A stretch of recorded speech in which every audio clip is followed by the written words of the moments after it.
La situation au Moyen-Orient, les négociations entre l'Iran et les États-Unis, ce ne sont pas de vraies négociations directes. Les deux camps s'envoient des messages, d'un côté comme de l'autre, et en même temps ils se battent. La nuit dernière et celle d'avant, on a vu les États-Unis et l'Iran se frapper mutuellement, tirer des missiles. Et vous savez, il y a eu des morts, des marins ont été tués. Et Donald Trump, dans le même temps, se vante de la beauté, soi-disant, de ces négociations qui se déroulent en ce moment même. Quelle est, selon vous, la situation réelle au Moyen-Orient? Si vous deviez dire les choses simplement, quels étaient les principaux objectifs de l'administration Trump dans cette guerre au Moyen-Orient et combien de ces objectifs ont été atteints jusqu'à présent?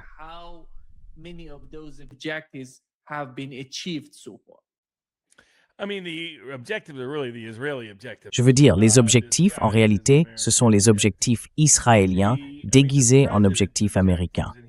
Je veux dire les objectifs du président, et il était seul, à part Hegseth, comme l'appelle Max Blumenthal. Tous les autres dans la pièce étaient contre. Le plus ferme opposant à toute guerre de changement de régime, c'était le vice-président J.D. Vance. Mais la directrice du renseignement national, Tulsi Gabbard, avait déconseillé cette option. Son rapport de renseignement indiquait que ce que Bibi Netanyahou prévoyait, à savoir que le régime s'effondrait en 4 ou 5 jours et que la paix, la liberté et la démocratie émergeraient en Iran à la manière occidentale, à l'américaine, n'était pas réaliste.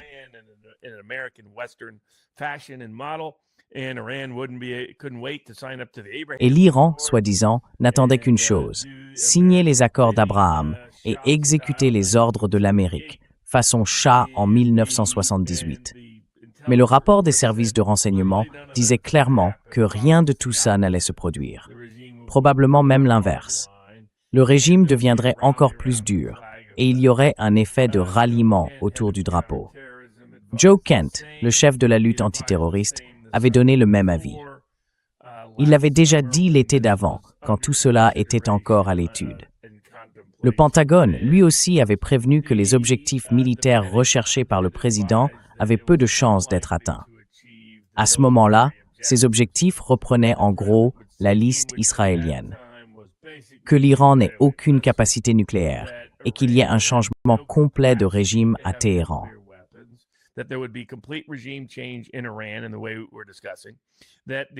Et la façon dont on en parle, je ne suis pas sûr de certaines histoires du New York Times à propos de certaines personnes dont les noms circulent.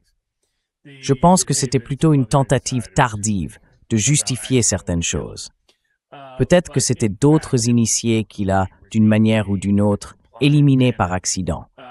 Mais en réalité, c'était un changement de régime total et complet, mené de façon docile, sans programme de missiles balistiques à longue ou moyenne portée, sans programme d'enrichissement nucléaire, sans capacité de représenter une menace réelle pour Israël. C'était vraiment ça, l'objectif. Et pour Israël, ils auraient très bien accepté, et même préféré, un Iran chaotique, divisé, fragmenté. Un Iran qui ressemblerait à la Syrie, à la Libye, à l'Irak ou encore au Liban.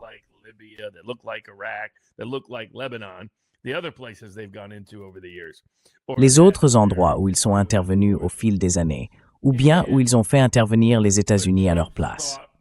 Mais dans la tête de Trump, c'était censé être un changement de régime, la paix, la liberté et tout le reste.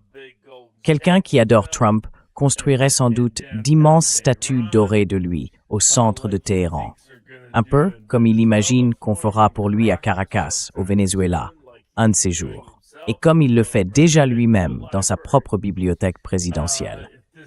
Si ça, ce n'est pas le signe que quelqu'un perd complètement les pédales, je ne sais pas ce que c'est. Les gens doivent le voir.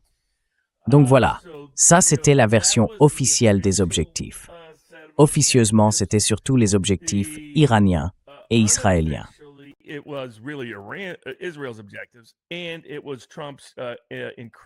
Et c'était le processus de décision de Trump, de plus en plus affaibli. D'après ce que des gens autour de la Maison-Blanche m'ont décrit, déjà en janvier, il s'agirait en gros d'un début de démence frontale comportementale. En clair, on perd son sens de l'empathie. On commence à avoir des délires de grandeur. Alors bien sûr, Trump a toujours eu un ego solide. Mais là, c'est un tout autre niveau. Pour donner une idée, pendant son premier mandat, si on remonte à son livre The Art of the Deal et aux autres, il croyait vraiment à la pensée positive. Il avait même fini par en faire une sorte de tradition quasi religieuse, centrée sur cette idée de pensée positive.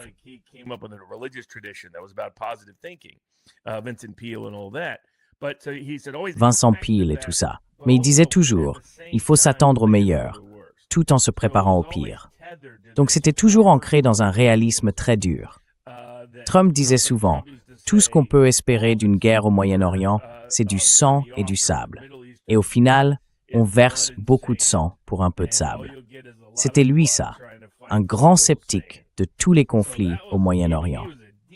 Depuis les années 90, dans de nombreuses déclarations publiques et commentaires qu'il avait faits au fil du temps. Le New York Times avait d'ailleurs publié une enquête approfondie là-dessus avant la guerre. Tout ça, c'est fini. Le réalisme géopolitique a disparu. L'attachement au réalisme aussi. Il aimait avoir un deuxième avis. J'ai d'ailleurs été son avocat pendant un certain temps, pendant l'élection de 2020.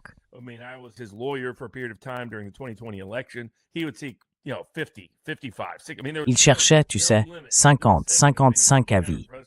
En fait, il n'y avait pas de limite aux secondes opinions. C'était parfois assez frustrant. Maintenant, il ne veut plus aucune seconde opinion.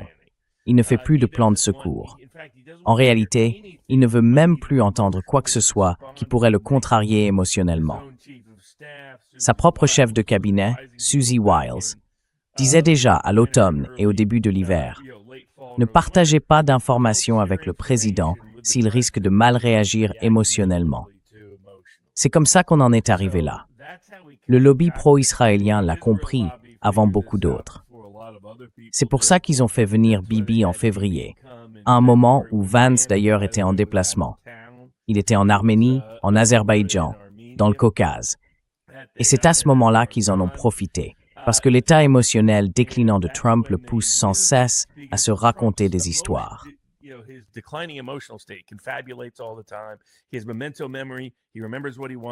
Il a une mémoire sélective. Il se souvient de ce qu'il veut et il oublie ce qu'il ne veut pas. Il se fabrique des souvenirs qui n'ont jamais existé. C'est pour ça qu'il réinterprète l'accord sur l'Iran à sa manière, à différents moments, même si ce n'est pas du tout l'accord réel. Il se convainc que c'est bien celui-là. Cette confusion, c'est sans doute l'aspect le plus inquiétant, mais ce n'est pas le seul problème dans sa façon de prendre des décisions. Il est devenu obsédé par l'idée d'être une sorte d'empereur. C'est pour ça qu'il s'est comparé à Jésus, qu'il s'est comparé au pape, qu'il prétend avoir choisi le pape, qu'il dit qu'il allait désigner le prochain dirigeant suprême de l'Iran. Il affirme même qu'il pourrait être le prochain président du Venezuela, ou peut-être le prochain premier ministre d'Israël. Et Jaffarite Sabati Esta. Ce n'est pas un comportement normal, même pour le premier mandat de Trump, qui était déjà assez atypique. On n'a rien vu de tout ça à l'époque. Là, il attaque violemment ses plus anciens soutiens, des gens comme Marjorie Taylor Greene, et il cherche à les faire sortir du Congrès. Il dépense tout son capital politique et l'argent du lobby pro-israélien pour éliminer Thomas Massie, qui est le seul vrai représentant de cette branche du Parti républicain, l'ancienne branche de Ron Paul. Et il ajoute Maha à cette équation. Il s'en prend aussi à la députée Lauren Boebert. En ce moment, il plaide ouvertement pour Lindsey Graham, la reine des va-t-en-guerre, toujours prête à nous inviter dans son bordel de sang. Lady Lindsey est maintenant sa personne préférée, celle à qui il parle tous les soirs, quand il ne parle pas à Sean Hannity. Ses principales sources, comme le Pentagone, lui ont pourtant répété à plusieurs reprises que non, en réalité, nous n'avons pas détruit 70, 80 ou 90%.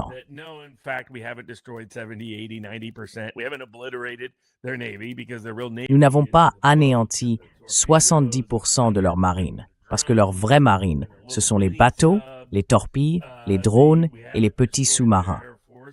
Nous n'avons pas détruit leur force aérienne non plus, parce qu'elle n'est pas conventionnelle. En réalité, nous n'avons même pas détruit leurs avions. Ce sont surtout leurs drones et leurs missiles, fabriqués dans ces fameuses villes de missiles. Et ces villes-là, nous ne les avons pas détruites. Mais lui, il se persuade que si. Ils n'en ont que quelques-uns qui peuvent, de temps en temps, poser des problèmes. Et c'est comme ça qu'il en arrive à imaginer des plans insensés, comme le projet Freedom, la navigation et tout le reste, que les Qataris et les Saoudiens ont dû étouffer avant que ça ne dégénère. Son esprit complètement déconnecté de la réalité reste un vrai problème.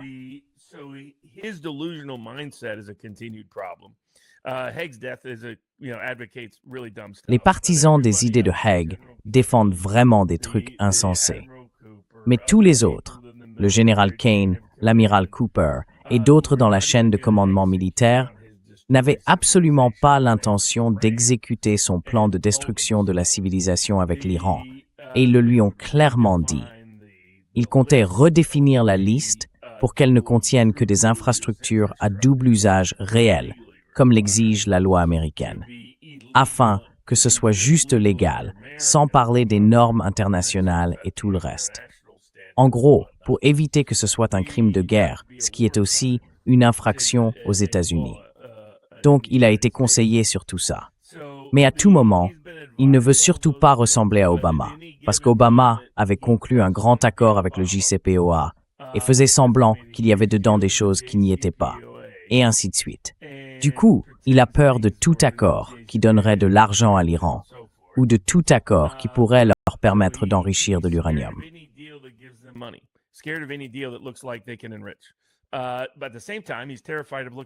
Mais en même temps, il est terrifié à l'idée de ressembler à Jimmy Carter. Il ne veut surtout pas donner l'image de quelqu'un qui laisse des otages derrière lui. C'est là que Joe Kent a été très efficace, en martelant ce point encore et encore. Si on envoie des soldats sur le terrain, il y en aura probablement qui finiront comme otages. Et là, il deviendrait un Jimmy Carter puissance 10. Il est aussi terrifié à l'idée de ressembler à George W. Bush. Il ne veut pas être celui qui s'enlise dans une guerre ratée et interminable au Moyen-Orient. Donc, logiquement, la meilleure chose à faire serait de se retirer, pas d'escalader. Mais j'ai dit à plusieurs personnes que je n'imagine pas une seule seconde qu'un accord puisse être signé et appliqué, parce que Trump est bien trop effrayé par la comparaison avec Obama. Et trop complaisant envers le lobby israélien. En même temps, je ne le vois pas vraiment aller plus loin. Tant que les Saoudiens et les Qataris exercent leur droit de veto, tant que son propre appareil militaire et ses services de renseignement américains lui disent que ça va se retourner contre lui, et tant que l'économie hurle. Deutsche Bank a même créé ce qu'ils appellent un indice de pression. Il suffit de suivre le taux des bons du Trésor à 10 ans. Dès qu'il dépasse 4,5, Trump a tendance à flancher. Si le prix de l'essence dépasse 4,50 $, c'est déjà le cas, Trump a tendance à flancher. Si sa cote de popularité tombe dans les 30%, Trump a tendance à flancher. Et en ce moment, il cumule les trois. En plus, sa propre famille est profondément impliquée. Kushner, les Witkoff, Don Jr. et Eric sont liés à des investissements dans différents fonds de capital risque et autres structures qu'ils ont montées. Et ils s'enrichissent de façon spectaculaire grâce à son second mandat. Il fait passer n'importe quel monarque du pétrole pour un amateur.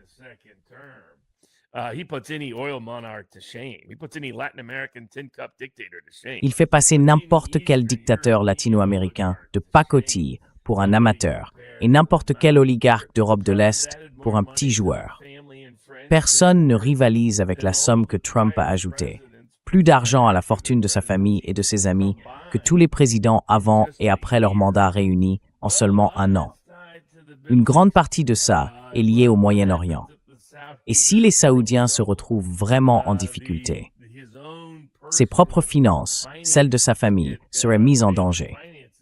Donc il y a aussi ces contraintes-là. Et puis la Chine et la Russie ont imposé leurs propres limites. Il est vraiment allé en Chine en pensant qu'il allait les faire capituler, ce qui est hallucinant. Mais ça montre bien d'où vient cette confusion. Je veux dire, ils ont même changé le nom de Rubio parce qu'il est interdit d'entrer en Chine. Alors ils l'ont modifié pour que ça sonne comme Ratio. Et le petit Rubio porte fièrement ce petit badge. Regarde-moi, je suis un rat. Oui, un rat juste ici. Tu n'as aucune idée de ce que ces symboles voulaient dire. Moi, je l'appelle Narco Marco, parce que l'histoire de sa famille est liée aux Cocaine Cowboys. C'est comme ça que Narco Marco a lancé sa famille financièrement aux États-Unis. Et maintenant, les médias iraniens explosifs, tu sais, ces jeunes qui font des vidéos avec des Legos, ils ont créé une étiquette Narco Marco, ce qui est plutôt génial. Bon, ça n'a peut-être pas vraiment aidé mes relations personnelles avec le département d'État. Ça, c'est une autre histoire qu'on racontera un autre jour. Je pense qu'il y a suffisamment de facteurs de retenue. Les élections de mi-mandat qui approchent, les problèmes économiques, le manque d'alliance, l'opposition à la fois de la Chine et de la Russie et des autres grandes puissances dans le monde, pour que, selon moi, le risque d'escalade soit faible. Mais avec la dégradation de son état mental, ce risque n'est jamais complètement nul.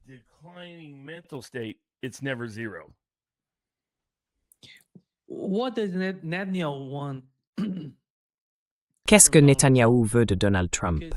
Parce qu'à chaque fois, souvenez-vous, quand il a annoncé le cessez-le-feu après 39 jours de guerre, juste après cette annonce, il y a eu cette énorme attaque israélienne contre le Liban. Et pendant qu'on parle en ce moment, on voit le même type d'attaque au Liban. Parce que Netanyahou, lui, n'est pas à l'aise avec les échanges en cours. Ce ne sont pas vraiment des négociations entre l'Iran et les États-Unis. Ils craignent peut-être que quelque chose en sorte. Mais Donald Trump, lui, a tout fait pour eux, à mon avis. C'est en quelque sorte la tentative ultime de l'administration Trump pour faire un geste en faveur de Benjamin Netanyahou. Il voulait cette guerre depuis très très longtemps.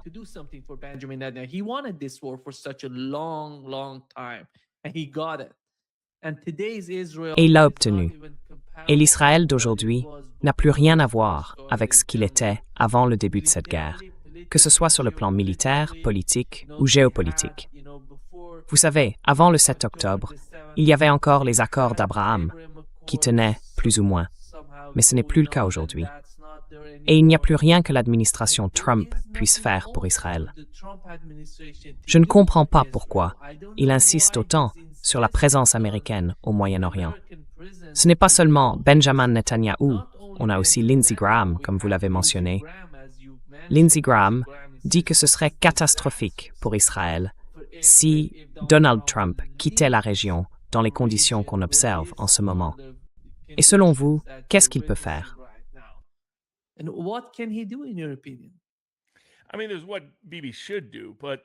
Je veux dire, il y a ce que Bibi devrait faire. Mais il y a deux aspects à tout ça. Un qui est presque religieux et un autre qui relève simplement de la réalité géopolitique. Si on prend la partie géopolitique, les petites puissances entourées de pays qu'elles perçoivent comme hostiles ou adverses ont souvent tendance à s'accrocher de façon un peu parasitaire à une grande puissance pour que cette grande puissance mène leur guerre à leur place.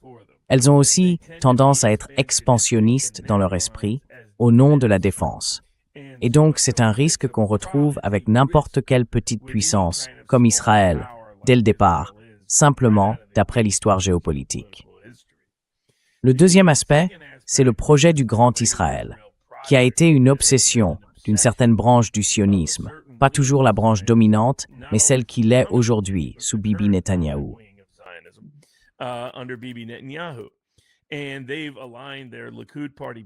Et ils ont aligné la politique de leur parti, le Likoud, au Royaume-Uni, en Israël, sur la politique américaine, celle des évangéliques et des boomers conservateurs ici aux États-Unis.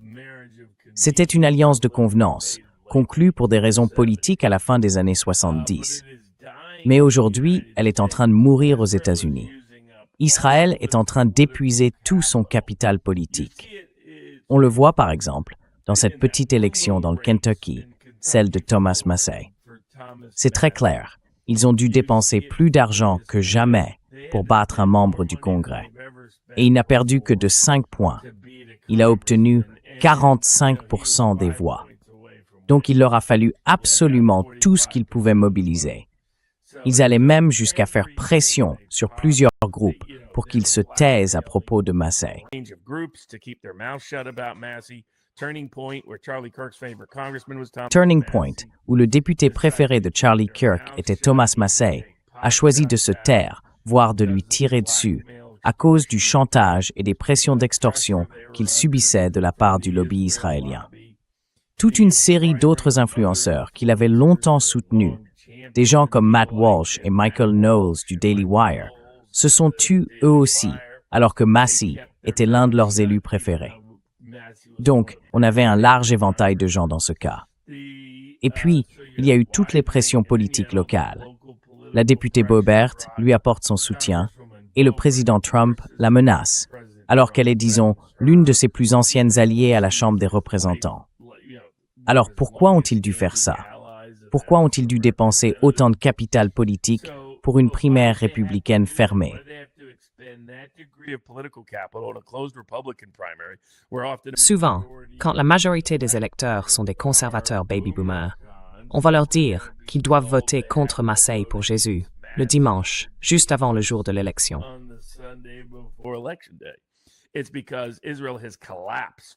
C'est parce qu'Israël a perdu du terrain auprès de presque tous les groupes aux États-Unis. Aujourd'hui, même chez les jeunes évangéliques, le bilan est négatif. Les chrétiens évangéliques de moins de 50 ans désapprouvent d'Israël et ils sont plus sensibles à la cause palestinienne qu'à celle d'Israël. Et cet effet est encore plus fort, multiplié par 10 dans tous les autres groupes politiques du pays. Alors dans ce contexte, ils pensent qu'ils doivent tout obtenir tout de suite. Ils se disent que tout ce qu'ils ont toujours voulu, il faut le décrocher maintenant. Ils veulent cocher leur liste de souhaits de Noël, ou plutôt, disons, leur liste de souhaits de Hanouka, au plus vite, parce que tout ça pourrait disparaître d'ici 6 mois.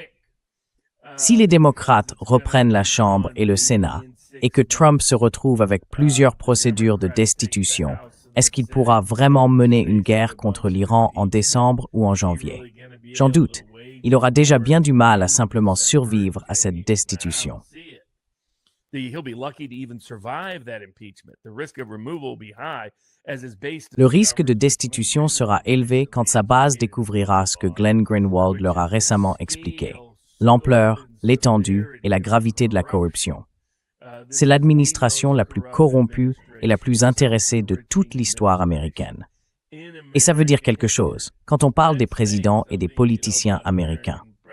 À côté d'eux, les opérations boursières de Nancy Pelosi, c'est presque de l'amateurisme. Dans ce contexte, ils savent qu'ils doivent tout obtenir, et vite, dans les 6 prochains mois. C'est pour ça qu'il est paranoïaque à propos de tout accord, paranoïaque à propos de tout ce qui pourrait retarder les choses après les élections de mi-mandat. Parce qu'il sait que politiquement, Trump est un homme mort dès que ça arrivera. Et à tout ça s'ajoute le projet du Grand Israël, qui a une dimension presque quasi-religieuse.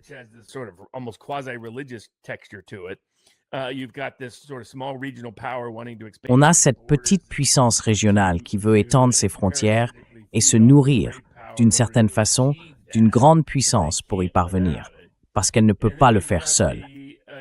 Et puis, il y a les élections de mi-mandat qui politiquement vont faire couler le lobby pro-israélien aux États-Unis. Les deux partis vont avoir de gros problèmes.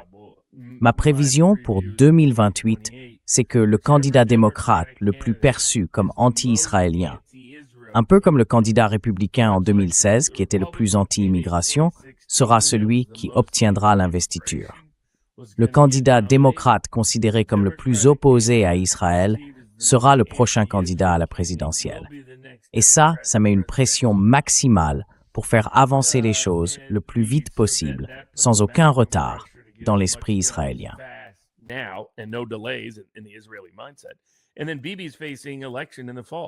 Et puis, Bibi fait face à des élections à l'automne. Et s'il n'est pas réélu, il finit en prison à vie, parce que les affaires de corruption dans lesquelles il est impliqué sont accablantes. Alors, qu'est-ce qu'il voit? Il se dit que la guerre ne peut pas être perçue comme une défaite, et qu'un accord, quel qu'il soit, serait vu comme une défaite, comme le dit même Robert Kagan, Le champion des néoconservateurs l'a reconnu publiquement dans de grands journaux américains. Donc, ce serait perçu comme une reddition, comme un sacrifice inutile. Et Bibi est prêt à tout risquer. Il est prêt à risquer l'avenir, même d'Israël, pour sauver sa peau. Parce qu'en réalité, tous ces projets dépendent de la poursuite, voire de l'escalade, de la guerre contre l'Iran d'ici novembre. Sinon, Bibi risque bien de passer le reste de sa vie dans une prison israélienne.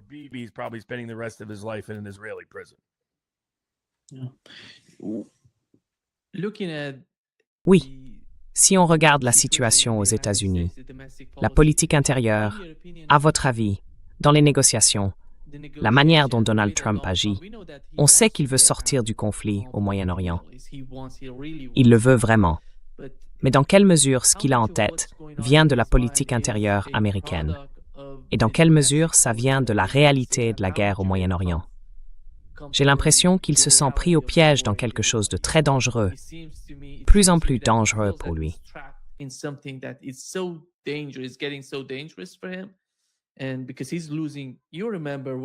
Et comme il est en train de perdre, vous vous souvenez quand il est allé dans les pays du Golfe, et à quel point ils étaient généreux à l'époque. Vous savez, la façon dont il communiquait avec Donald Trump, en lui donnant beaucoup d'argent. Le gouvernement du Qatar lui avait même offert un avion. C'était incroyable ce qui se passait. Et aujourd'hui, on a l'impression qu'ils souffrent beaucoup dans les pays du Golfe parce qu'ils n'ont pas pu vendre leur pétrole, leur énergie, leurs engrais, tout ça. Ils traversent des difficultés en ce moment. Ils veulent sortir de ce genre de problèmes auxquels ils font face. Et Donald Trump, lui aussi, a ses propres soucis, comme vous venez de le dire, sur le plan intérieur. Mais si on compare les questions intérieures et les questions de politique étrangère pour Donald Trump, à votre avis, laquelle est la plus importante?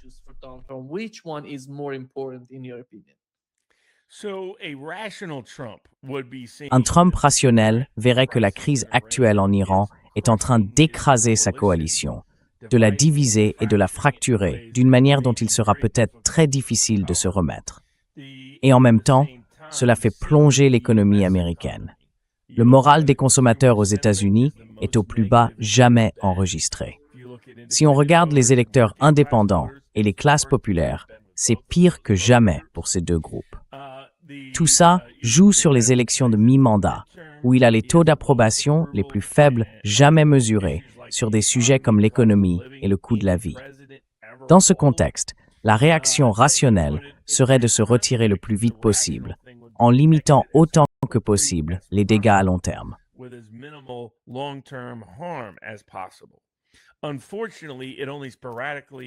Malheureusement, ça ne le motive que par moment, même s'il sait que s'il perd la Chambre avec une large marge et qu'il perd aussi le Sénat. Et plus il perd de sièges au Sénat, plus le risque augmente. C'est certain, il perd la Chambre, il est destitué. Mais le vrai danger, c'est qu'il perde carrément le vote de destitution au Sénat, qu'il soit reconnu coupable et qu'il devienne le premier président de l'histoire à être réellement démis de ses fonctions. On pourrait penser que ça suffirait à le motiver, mais en réalité, ça ne le fait que de façon irrégulière, imprévisible. Parce que dans sa tête, il est tellement concentré sur l'idée que l'empereur Trump est sur le point de conquérir le monde, qu'il finit par s'en convaincre lui-même, soir après soir.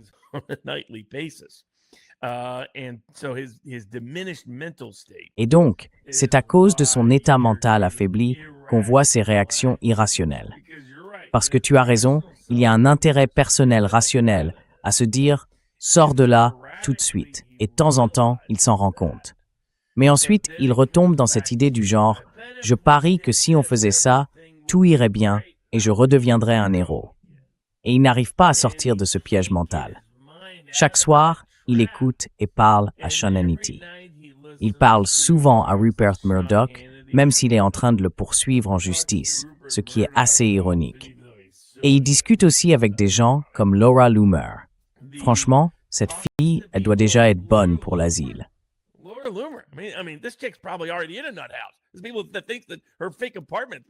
Il y a des gens qui pensent que son faux appartement se trouve probablement derrière un asile de fous. Franchement, complètement dingue. Mais ce sont ces gens-là que le président des États-Unis écoute. Par contre, il n'écoute pas Tulsi Gabbard, il n'écoute pas Joe Kent, il n'écoute pas Emerald Robinson, qui vient de quitter son poste de directrice adjointe du renseignement national, la numéro 2 du directeur du renseignement national. Il n'écoute pas non plus Michael Anton, qui a quitté le département d'État. Il n'écoute pas Elbridge Colby, le sous-secrétaire à la Défense. Et il n'écoute même pas Ratcliffe et Rubio, alors qu'ils l'ont pourtant mis en garde contre des problèmes. Rubio change sans arrêt d'avis, parce qu'il veut que le lobby pro-israélien le soutienne en 2028. Alors, il fait une chose une minute, puis une autre la minute d'après. Probablement notre pire secrétaire d'État de tous les temps, Marco. Mais les gens le louent comme s'il était le meilleur. C'est hallucinant. Ils vivent dans un monde imaginaire, complètement faux. Mais c'est le même monde imaginaire dans lequel vivent Mark Levin, Lindsey Graham et le lobby pro-israélien en général. Et ça devrait le pousser à réagir. Parce que plus ça continue, plus ça traîne, plus c'est sûr que ça va le couler aux élections de mi-mandat. Franchement, ma prédiction aujourd'hui, c'est qu'il perdrait 40 sièges ou plus à la Chambre et jusqu'à 10 sièges au Sénat.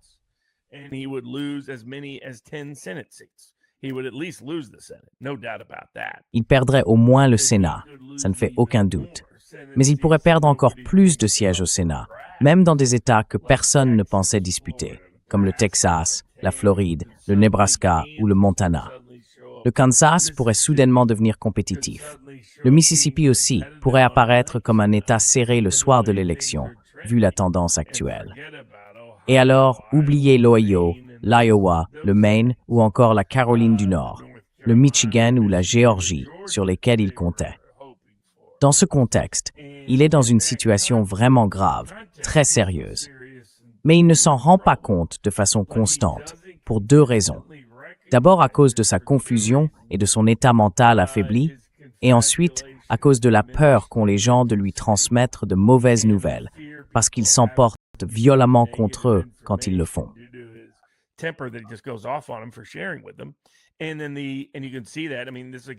Et là, on le voit bien.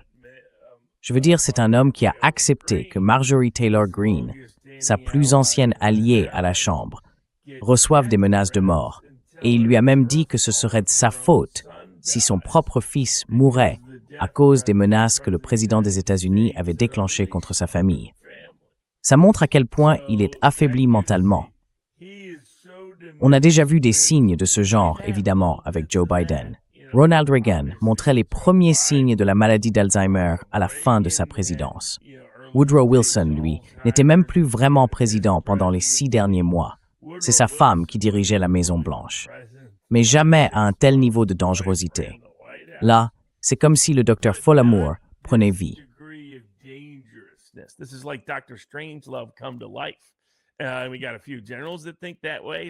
On a quelques généraux qui pensent comme ça, des officiers militaires de niveau intermédiaire, un peu apocalyptiques, qui croient qu'ils accomplissent la volonté de Dieu pour faire revenir Jésus, s'ils arrivaient juste à provoquer l'apocalypse. Franchement, c'est terrifiant que ce soit leur état d'esprit. Et puis avec Trump, on peut souvent parler de confession par projection. Tout ce qu'il dit sur l'Iran et sur les négociations, il faut partir du principe que c'est ce qu'il fait lui-même. Qui est en train de supplier pour quelque chose? C'est Trump, pas l'Iran. Qui n'arrive pas à tenir parole? C'est Trump, pas l'Iran.